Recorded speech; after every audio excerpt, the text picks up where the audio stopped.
Love this podcast? Support this show through the Acast supporter feature.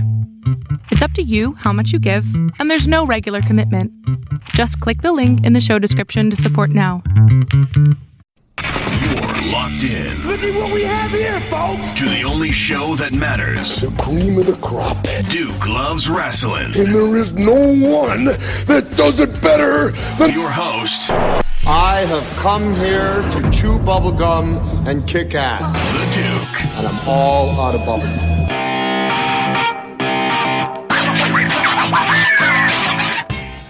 Welcome back to Duke Loves Rasslin, the show about pro wrestling and everything else. Listen, I am so pumped up this week, folks. Oh my goodness, it's crazy.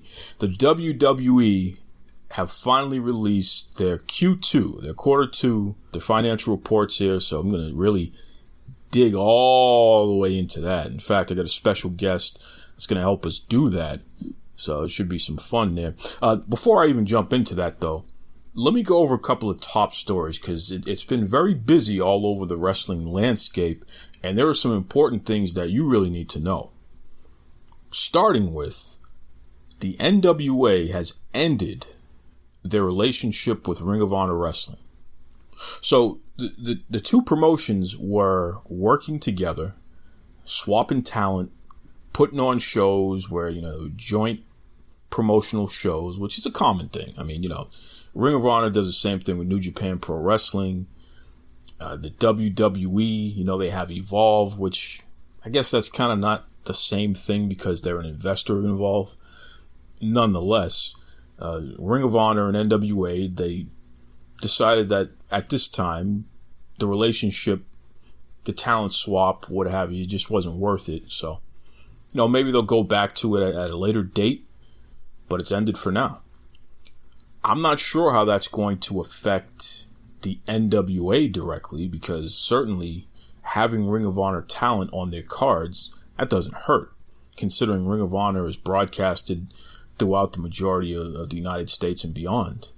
And on the flip side, I don't know how that's going to affect Ring of Honor. I can't imagine it's going to be too negative for them, since they're the bigger promotion out of the two. I will say, I know that NWA, they're working on putting out a weekly program, which I think is going to be online strictly, at least in the beginning.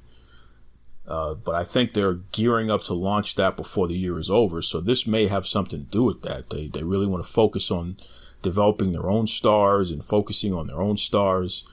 And this could be the next step in doing that. So we'll have to wait and see what happens there. But hey, much respect to both promotions. I know that some Ring of Honor guys are the NWA Tag Team Champions currently. So we'll see how that gets worked out. But stay tuned. Speaking of promotions working with each other, Mr. Monday Night, Rob Van Dam, he was a guest in part of WWE's Raw reunion. So this was a special episode of Raw where they brought back a bunch of the old wrestlers who really have made Raw special throughout the years. Ric Flair, Hulk Hogan, Booker T, Stone Cold Steve Austin, of course, Alundra Blaze, Medusa Michelli, who else? Caitlyn was there. Kelly, she ended up winning the WWE 24/7 championship, which is pretty cool. So did Alundra Blaze. That was pretty cool. But Rob Van Dam, who is under contract for Impact Wrestling. Let me say that again. Rob Van Dam, who is under contract for Impact Wrestling. He was allowed to be at Raw reunion. And I know that the folks over at Wrestling Inc., Raj Giri and his whole great team there, they reached out to Impact Wrestling and asked them, hey, what was this all about with Rob Van Dam appearing on a WWE program? And they said the request came in and they didn't see why they shouldn't let Rob participate, so it was a done deal. WWE doing business with Impact, which is not the first time, folks. It's not the first time this has happened. It's really interesting, especially with this whole thing with AEW going on. It's really interesting that WWE and Impact continue to have a pretty decent working relationship with each other in terms of allowing content to be used in WWE projects, like the Kurt Angle documentary stuff that they put out. Impact allowed them to use Impact material. I think the AJ Styles stuff, if I'm not mistaken, I think they've used some Impact material in that as well. So here we are now where an Impact contracted wrestler is appearing on Raw. And he said something interesting. He said he hasn't been in front of a crowd that large since the last time he was on Raw, which was years ago. So it was a special night for him. So kudos to everybody involved. It doesn't hurt. Hopefully that can help Impact a little bit, because boy, do they have some trouble. Speaking of which, the deal is off. The deal that Impact was trying to negotiate with Access TV has been called off. They blew it. Impact Wrestling had the audacity to offer to purchase, well, actually the owners of Impact Wrestling, let me make sure I'm accurate here. The owners of Impact Wrestling had the audacity to offer to purchase Access TV. Access TV is not for sale. You don't offer to buy the network that you're trying to negotiate getting your program on, when the network is owned by Mark Cuban and Ryan Seacrest Entertainment and, this conglomerate of high profile movers and shakers. It just doesn't make any sense. It was an insult is what it was. Okay. I'm just going to say it like that. It was an insult. So they blew it. Whatever opportunity that they could have had to do anything, they just blew it. So it went from negotiations to, you know what, we're not interested. We're not going to air your program on our network. So now Impact is in a position where they don't have a TV home. They announced that their deal with Twitch has been expanded and they're going to put more programming on Twitch. But so what? You need a TV deal, Jack. So I don't know where this is going, man, but it doesn't look too good for Impact. I'll tell you that much. It's really disturbing. But if there's one thing Impact is like that. You just can't kill them. You know what I mean? They're the tortoise. They're going to be around forever somehow, some way. So I do expect them to pull it off and find a TV home. But for now, they are a pro wrestling organization without a home, other than Twitch, whatever that means. Speaking of crazy stuff here, the SummerSlam poster has been released officially. SummerSlam is live Sunday, August 11th. The main show starts at 7 Eastern time. NXT is going to have a takeover the Saturday, so the night before. But on the poster is Seth Rollins, Kofi Kingston, Becky Lynch, Roman Reigns, and Brock Lesnar. And it's a colorful poster. It looks like a rainbow. So that's pretty cool. Pretty cool. They got to do something, man. They got to do something because, like I said, those Q2 numbers came out, which that's the top story in pro wrestling right now, is that the WWE Q2 numbers came out. And in fact, hold on one second. I'm going to get my guy, Tony Maglio from The Wrap. He's going to explain his impression of all that good stuff. So like I said, folks, this is an exciting day. We're talking the quarter two numbers have been released by the WWE, and they even had their corporate phone call. To give us an update on all that good stuff there, we got to bring back our man, the TV editor of The Wrap, the one, the only, Tony Maglio. How are you, Mags? I'm doing good. How are you? Very well, very well. Listen, man, a lot of this stuff, I'm not an expert. I'm still learning as I go along. So I got to reach out to somebody who can maybe decipher and make some sense out of all this stuff. What's your impression on quarter two for WWE? Well, it wasn't a good quarter, but it wasn't as bad as some people might have thought. So they were profitable. That's a good start. They made more money than they did last year. It was like $400,000, which is not much to a company of that size. is actually so immaterial that their earnings per share was exactly the same, 11 cents per share, as it was in the same quarter last year. It's really important that you compare Q2 to Q2, because if you compare Q2 to Q1, WrestleMania is in Q2. That's their biggest day. That's the biggest night. I mean, you could argue about the Saudi money and all that stuff, but you have to compare WrestleMania quarter to WrestleMania quarter. So, anyway, they had a fine quarter. They made money. They made what they made last time. The good thing for WWE, the reason the stock is trending upwards today, is because they made a little bit more money than analysts had thought. So Wall Street had come to kind of a consensus around they'd make 4 cents per share. WWE made 11 cents per share. We're talking pennies here, but of course it matters when you have a ton of shares. And that was a good sign for everyone. They didn't make their revenue projections, which is bad. Their revenue is down significantly, which is bad. Merch sales are particularly doing poorly. Live events are not doing well. But all in all, it was not a bad quarter for them based on what everyone kind of braced for, because at Q1, there was a lot of chatter about a lot of talent and stars were gone, and they were worried about that.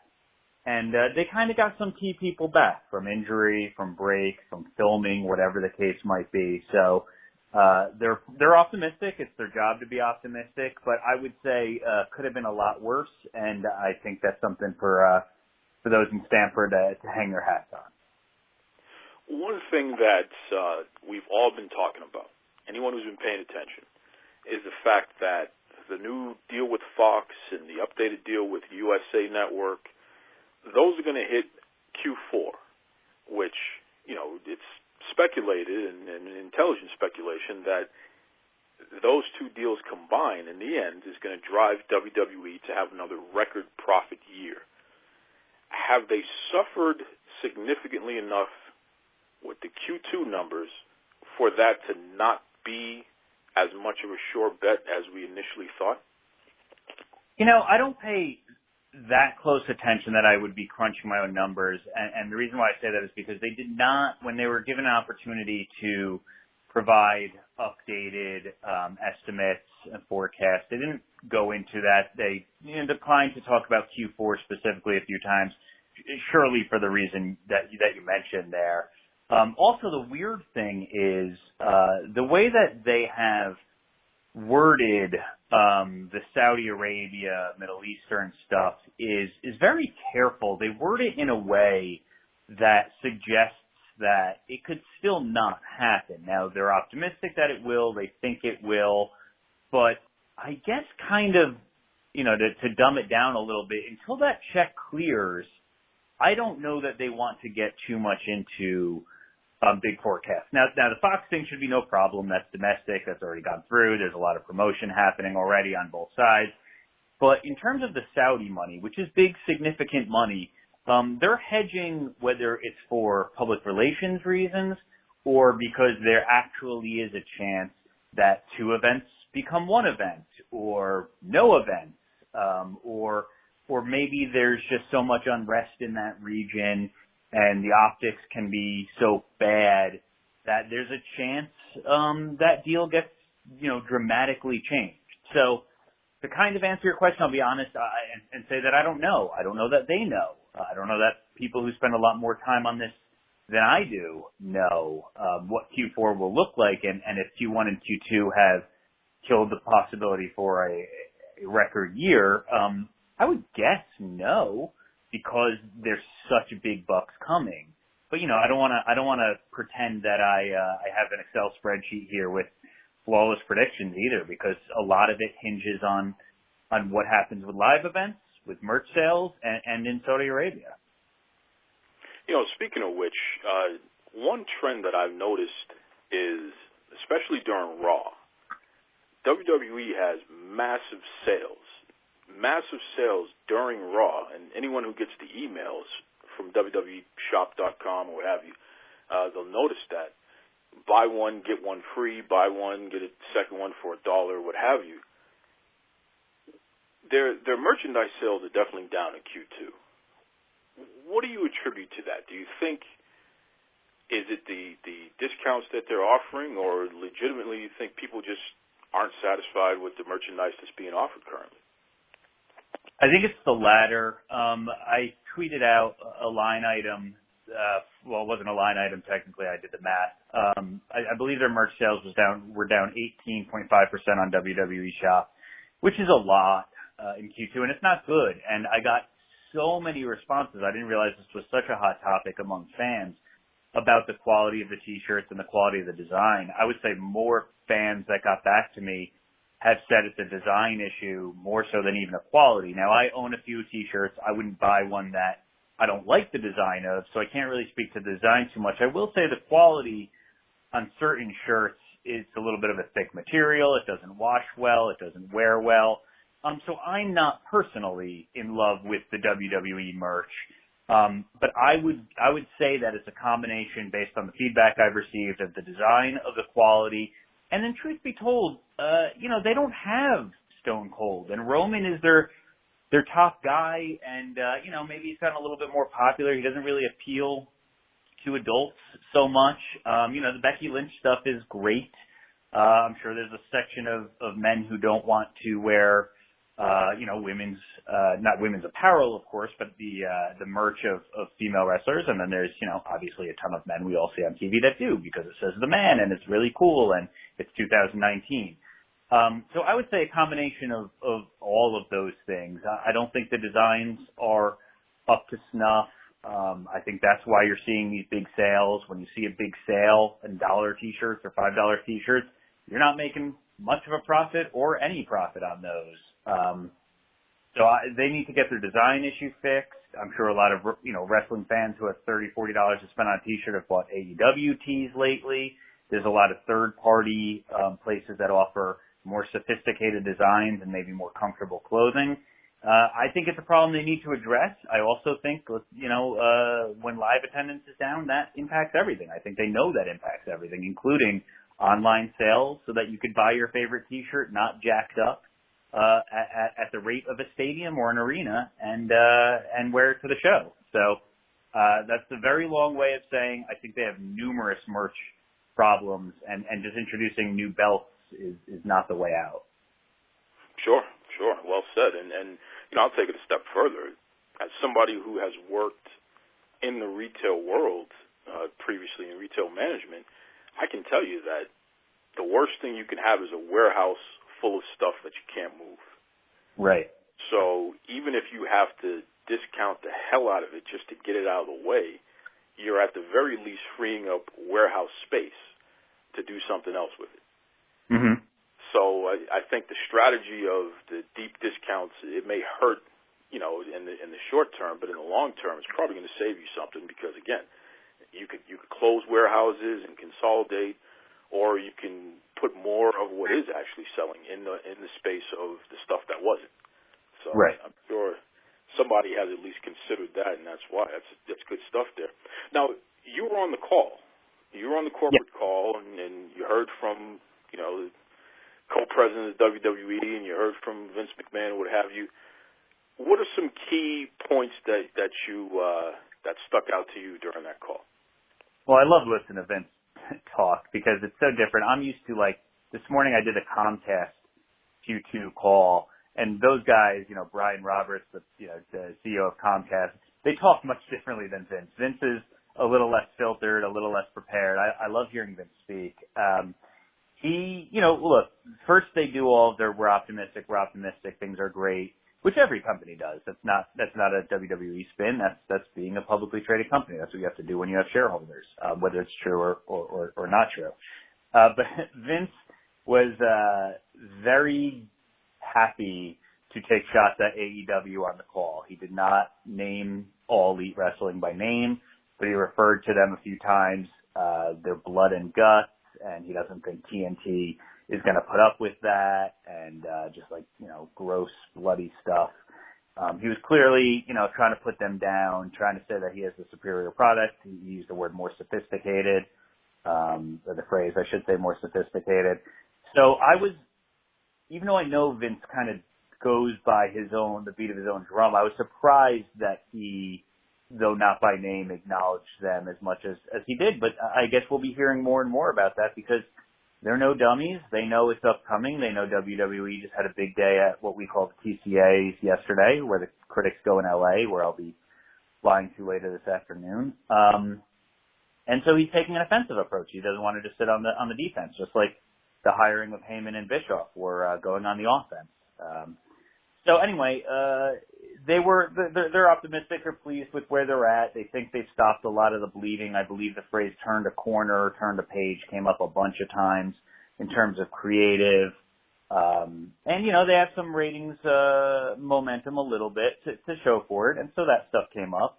So as usual, it's a highlight reel for them, and then they take questions and they deflect questions or spin questions or answer them as best as they could, and today was no exception. And then lastly, I would say, there's a lot of discussion about, optimism and hope for Fox and excitement, and then some talk about the WWE Network kind of changing its platform, which I guess became official yesterday, and the future of that.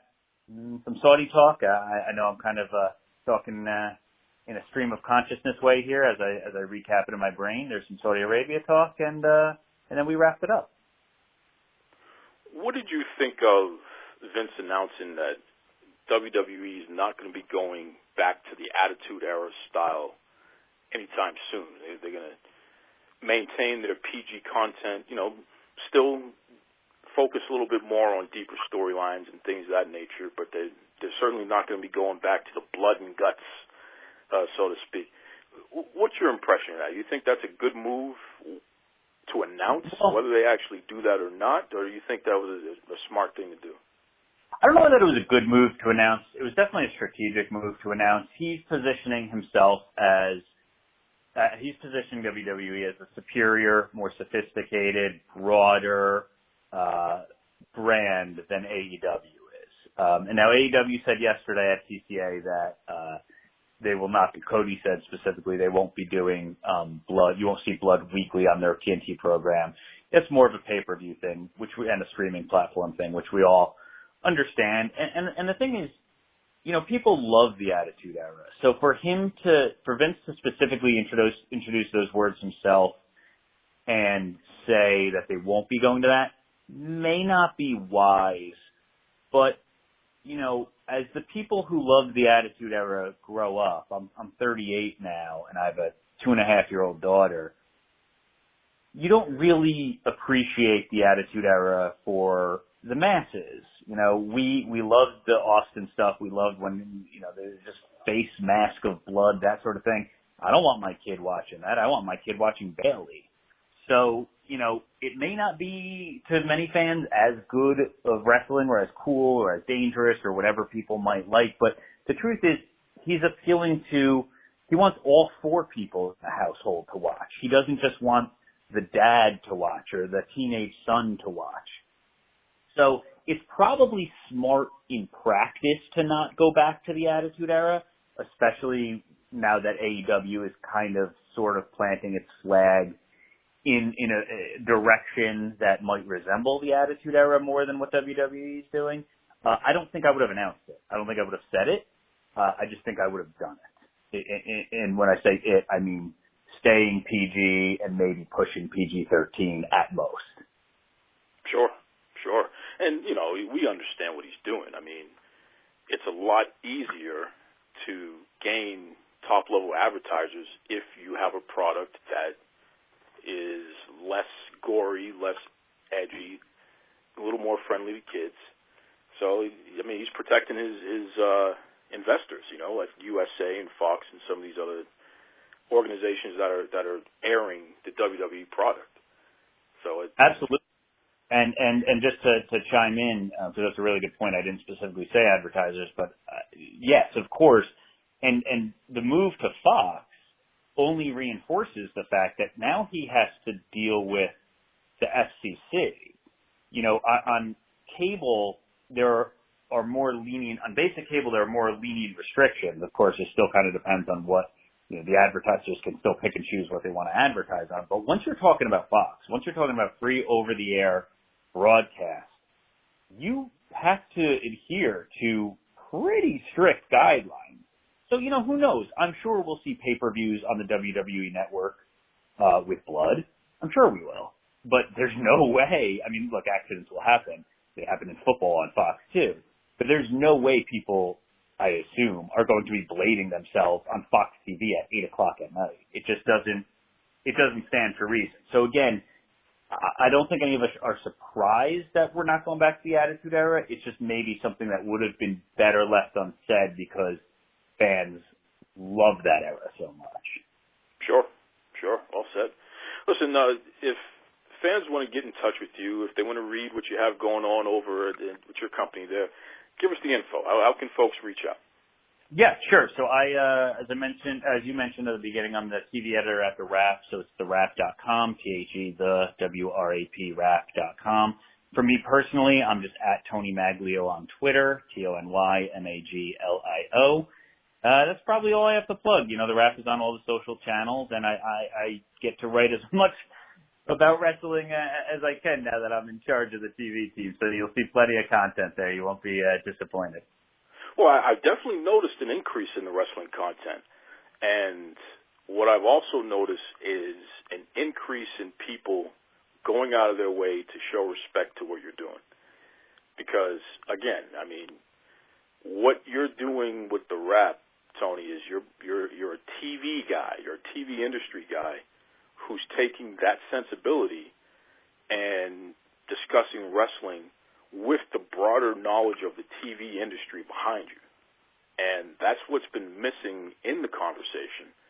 So essentially you're bringing us into the modern era of understanding how to look at we nerds who want to talk about the business aspect of things and what have you. You're allowing us to see and understand it a lot greater. So appreciate that. Well, I appreciate you, man, and I appreciate your listeners. Thank you for having me on, and give me a ring anytime. I'll tell you, Tony Maglio, man, that dude is a solid dude. He really knows his stuff. You got to check out The Wrap, TheWRAP. Just put it all together there, The Wrap. They're a trade publication that studies Hollywood and the TV industry. So they get into the nitty gritty of everything that affects those two mediums there. Really interesting stuff. They're a direct competitor to Entertainment Weekly, for instance. So just they really do a good job. And I have a lot of respect, a lot of admiration for Tony Maglio because he's a wrestling fan and he knows his stuff and he takes the sensibility from TV and applies it to wrestling. And I'm telling you, man, and I keep beating this horse until it falls off here, but we really need to do something about the way that we discuss pro wrestling in terms of ratings and what matters and how they're making money and all that good stuff there. Between Tony Maglio of The Wrap and my man Brandon Howard Thurston of WrestleNomics, those are two people who are approaching the discussion from a television contract consumer sensibility and a economical sensibility. They're approaching pro wrestling in a manner that is a much more fruitful, it delivers a much more fruitful discussion because it's highly intelligent, it's highly informed. It takes a lot of the guesswork BS out there that you hear from the usual suspects, Dave Meltzer, and it really digs into more facts and less, well, sources say. Forget about your sources say garbage. If you're strictly relying on Nielsen numbers to let you know what's good and what's not so good, what's successful and what's not so successful, then you really need to get your head checked because you're stuck in a time warp. It's not 25 years ago. It's 2019. There's a hell of a lot more ways to measure consumer interactivity and what matters. And once again, networks aren't shelling out billion-dollar deals on something that's failing. And what's interesting now, with the quote-unquote Nielsen ratings continue to climb up for WWE, for both Raw and SmackDown, what are these naysayers like Meltzer going to say now? What's going to be their excuse now? At some point, you got to cut the crap. And I think it's ironic that things like attendance and T-shirt sales are down, yet the TV ratings are going up. I don't know. Again, consumer interactivity it's a lot more complex puzzle than anything that folks like Dave Meltzer would lead you to believe and have led you to believe. It's ridiculous. All right, moving on. I just received a message, and I'm going to jump into action here. This is a scoop here. Our man Styx, he was on last week. He was talking about being at AEW Fight for the Fallen and some issues that he had at the venue. We did the podcast. It went all over the place, got tremendous coverage and what have you. And it looks like he's gotten a response. So hold on one second. Let's get our man Styx on the line. So like we said, folks, last week we had Styx on, and he shared a really unfortunate, not so great experience at Fight for the Fallen, specifically with the venue and the handicap accessible seating, how they were set up in such a way that people could stand up and literally block the view for those in wheelchairs specifically. They were not able to see any of the action, which is just really a disappointment. Since then, there's been articles written about it. Everyone on social media has shared the interview and shared their sentiments on this issue. And as a result, someone reached out to Styx. So, let's get Styx back on and have him explain what happened and where we go from here. So welcome back to Duke Loves Rasslin. Styx, how are you, brother? Good, sir. Always a pleasure, my friend. This is an interesting saga as it continues.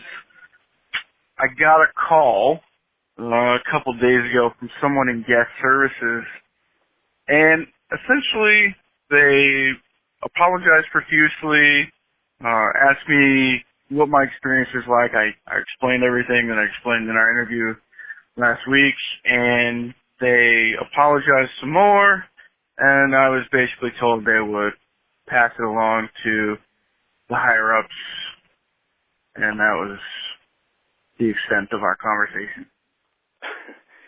Okay. So you said guest services. Are we talking guest services of AEW or the venue or? Oh, I'm sorry. No, guest services at Daly's Place, which was the venue, the amphitheater attached to the Jacksonville Jaguar Stadium where Fight for the Fallen was held. So they did reach out to you, which means that they clearly. How did they even? Did they hear the interview? Did they read the article? How did they hear about? When I asked, the only thing that I was told was someone was forwarded an article that shared the link of the podcast. I don't know if the person I spoke with actually listened to the podcast, but I do know that there was an article sent their way in which they got my information through Ticketmaster, which was interesting, and gave me a call. Yeah, I didn't know that Ticketmaster was sharing people's information like that. So if that, in fact, is true, that's a problem. But so here you are. You're a person that has cerebral palsy, as you've shared with us. When you go to live events and what have you, you're in a wheelchair, just like everybody else in within the community and what have you. And even at that venue, you said you estimated it was probably about 1,000 people wrapped around in these handicap accessible seating sections here. So they had somebody reach out to you from guest services. Now, was this person a manager of guest services, director? Did they mention their title? I honestly, it was a brief conversation. I don't recall if there was a title mentioned, but I didn't get the impression that this was a person of any real influence. It was more like an apology call and kind of an information gathering call, if you will. Okay. All right. So information gathering. Did they give you any idea of when there'll be a follow-up conversation? Because they got the information, they got to figure it out, and then they call back, right? And figure out. Yeah. I also got the impression that this was this was the stopping point of their investigation, shall we say. I got the impression that this person was given the instructions to apologize profusely, as you do in customer service, and gather as much information as possible from me, and then apologize some more, and hopefully I would be satisfied with that. Did they offer you a refund? Nope. What the heck? So let me just recap this again here. Someone from customer service, not a director, not a manager, not a decision maker, was able to gather your information because, you know, when you came on my show, you left your social media, you may have left your email, but you certainly didn't leave your telephone number. No, I don't do that on purpose, because I don't want anyone just having it. But, yeah, based on what I was told, when I asked how they got my information, what I was told was they got it through Ticketmaster. So that, again, that is just disturbing. So they get your information from Ticketmaster, of all places, and then when they reach out to you, they offer nothing in the form of solution. They don't even offer you a refund. You offered to meet with them and actually, you know, go around the venue and point out the issues and go over this stuff in detail. They didn't even take you up on your offer and have you come down. There was none of that. Just a whole bunch of "I'm sorry" and "we'll see what we can do." Yeah, that is just. How do you feel about this? It's nice that they took the time to read the aggregation article and maybe probably not listen to the interview. And it was nice of them to reach out and try to stroke my ego enough that I would let it go. But at this point, it's not about me anymore. Like, I'm gonna try and put this in perspective for you and all of the people hearing this right now. If you're a little kid, you're 10 years old, your first wrestling event, right, is AEW Fight for the Fallen, and you're in a wheelchair. Your parents spend money on a ticket, a nice ticket, for you to have a good view of the show. You're placed in a disability accessible seat, and then when the show starts, everybody stands up and you can't see. As a kid, first wrestling event ever, let me put it like this. Are you going to be comfortable enough to feel like you're a valued fan to want to go back to another wrestling show? Are you going to feel like a second-class citizen? Here's my point. In 2019, the year of inclusion, the year of equal pay for equal work, everybody's the same. You can love who you want to love, you can live how you want to live, and everyone is equal. How about equal seat for equal ticket?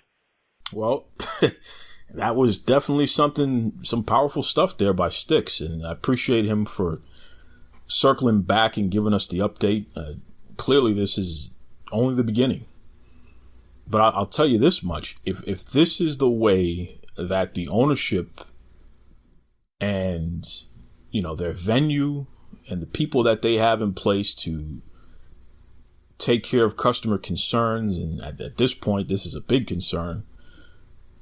This is a legal issue, quite frankly. If this is the way that AEW is responding to these things, then, and not just AEW, but the ownership group. So this is the Khan family. They really need to get themselves straightened out. Because I'll tell you right now, and again, I'm a guy that has spent plenty of time in government, corporate America, private business, retail. You know, I've done a lot of management all over the place, and I can tell you, when you have something as important as disabled customers having an experience in which you did not deliver on your promise. You promised accessibility and you weren't able to provide that. Not so much that they couldn't get to the place they needed to go, but they couldn't see. And that was within your control because you own the venue. We got a problem here.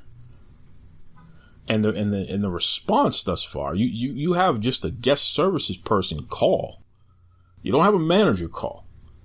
You don't have the person who's in charge of the building call. You don't have Tony or Shad Khan call. You have literally a guest services rep, and the way that they handled it was just inadequate, just not acceptable. Again, this is only the beginning, and I know Styx is going to continue to figure out what comes next, but boy, this is just amateur hour. It's the best way I could describe it. It's just amateur hour. And it's insulting to everybody, including the handicapped community, especially. And I don't know why you would put yourself in a position where you'd be at odds with folks who are within the disabled community. That's just foolish. Doesn't make sense. But hey, sometimes you gotta learn the hard way. So, like I said, we'll continue to monitor that situation, report back, because it's not over, clearly. Boy. You know, folks, I wanted to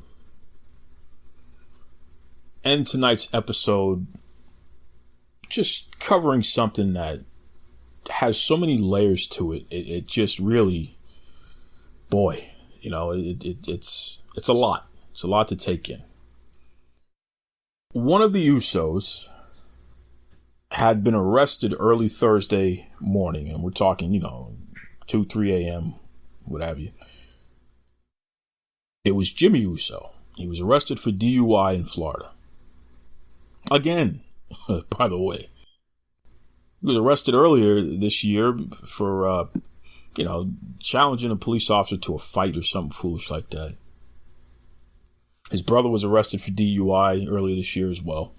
And this is not the first time this has happened, just even, forget about this year. It's happened before as well. What's crazy is that during Raw Reunion, John Cena, he was going back and forth with the Usos. They were taking jabs at each other, and he, mentioned the DUIs, kind of poking fun at it a little bit there. What is going on with the Usos, man? And I'm going to focus on Jimmy here. What are you doing? Let me tell you something, bro. Forget all the nonsense. When you have drinks and then get behind the wheel, you're not just putting your life in danger. You're putting the lives of everybody on the road in danger. And whomever is possibly in the vehicle with you, too, for that matter. Just a really selfish and boneheaded thing to do. Got to get that under control, man.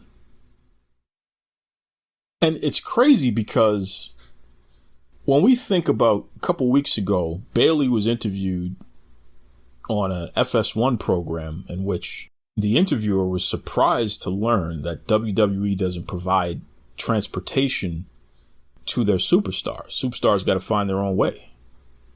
I thought that was a hell of a question to ask, and the answer, the interviewer was legitimately shocked.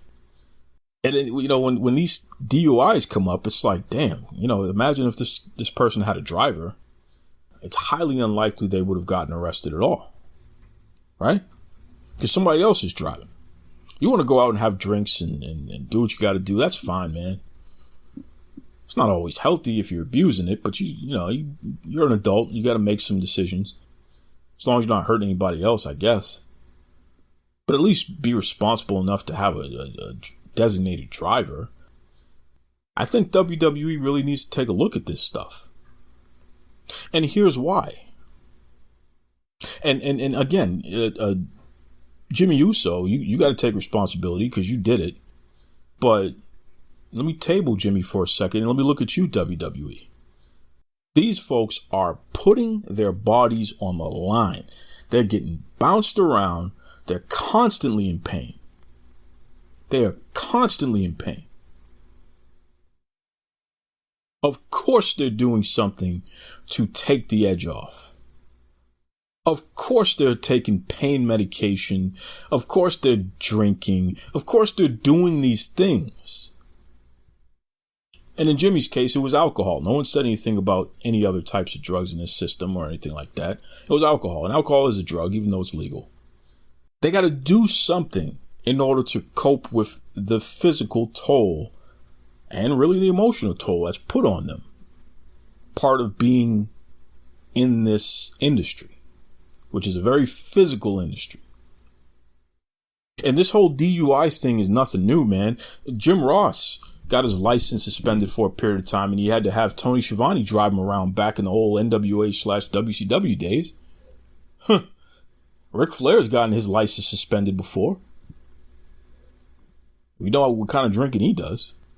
It's not uncommon for wrestlers to get DUIs, get popped for drinking and driving. It's a fact. It's part of the industry. And we can look at the individuals and say, hey, bonehead, don't do that. What are you doing? But at some point, we need to look at the industry and say, whoa, wait a second. Why aren't you providing transportation for these folks? I mean, it really is crazy. And it's not like people haven't gotten into car crashes. I mean, you don't want me to go over that list while being employed by the WWE, by the way. And it's not like people haven't died from getting into car crashes while being in WWE. And yes, they were under the influence. Rest in peace, Joey Morella. So I think this is something that we need to elevate the conversation. There's a lot of you out there making fun of both Usos brothers and at this point, Jimmy in particular. And, you know, you ought to be ashamed of yourself, frankly. Because if this is a substance abuse issue, then that's a disease. So, you know, making fun of somebody for having disease is just embarrassing. Stop it. But we need to focus on the company here. And let's take this a step further. Companies, what are you doing for the talents? You need to provide transportation for these folks. It doesn't make any sense not to. They're getting beat up out there. They're banged up. And then they gotta get themselves to the next spot. And they gotta deal with the pain on top of that. Of course they're gonna be in these compromising positions. Goodness gracious. I'm very disappointed in the WWE. I'm not gonna lie. I'm pissed off at the WWE over this Uso situation and other situations. It just doesn't make any sense. And it goes back to the same stuff. It goes back to the women not getting paid equally. It goes back to the union busting. It goes back to you're putting these wrestlers in a position where, unfortunately, they're being reckless. And they have very little choice in the matter. The alcohol is not so bad because at least it's not the prescription pain pills. At least it's not the opioids and all that. Those are their options, you know. These are the options that they have, right? Can't just pop a couple of Aleve and hope for the best.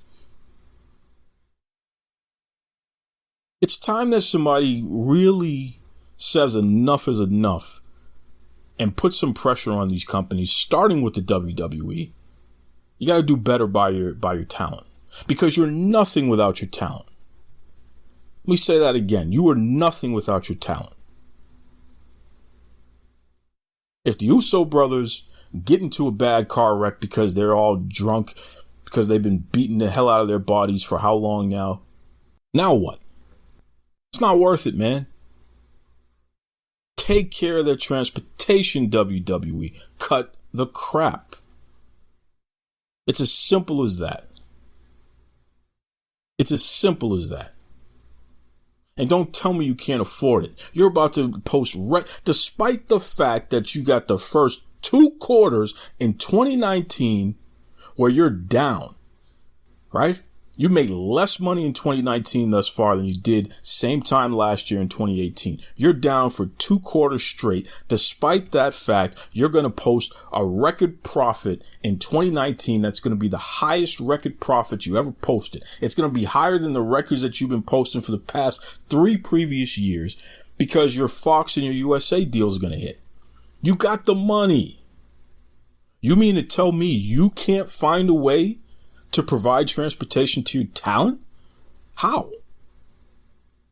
How does that work? You can't cut a deal with Uber or Lyft or, hire your own private transportation people. You can't get a bus or something and at least take them to a certain point to their next hotel or something. You can't do that. I mean, come on.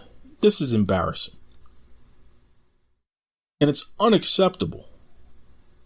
It's unacceptable, WWE. And you're full of crap. Jimmy Uso is not absolved from what he did wrong. It's a bonehead move on his part. But the WWE are the bigger boneheads because they're setting their talents up to fail. And if my good friend Vincent Kenny McMahon was in my face right now, I would tell him to his face, you're the biggest bonehead of them all because you put these wrestlers in a position where they're set up to fail because they're constantly in pain and they got to get themselves from town to town, Jack. What do you expect is going to happen? Of course they're under the influence. And of course eventually they're going to be in legal jeopardy as a result of it. Get it together. Oof. All right, folks, I got to get out of here. Hey, solid show this week as always there. Head over to Facebook, head over to Twitter, type in Duke Loves Rasslin. Let me know what you think.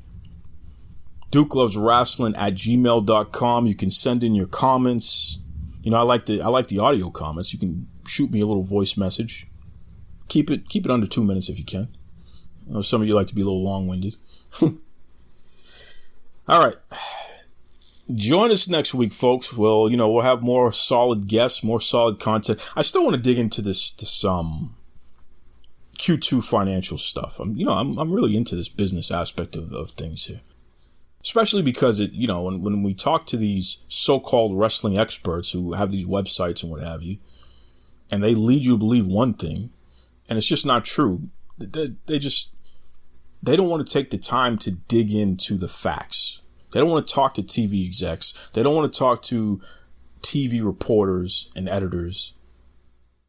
They certainly don't want to talk to economists or people who understand how to study that stuff and dissect it. I don't know. Maybe I'll get my guy Brandon Howard Thurston back on from WrestleNomics. See if he makes some time, return, dig into this Q2 stuff even deeper for us. We'll see. Till then, though, be kind to yourselves, be kind to others. Take it away, Tony Schiavone. Mr. Tony Schiavone, and we're desperately out of time on Duke Loves Wrestling.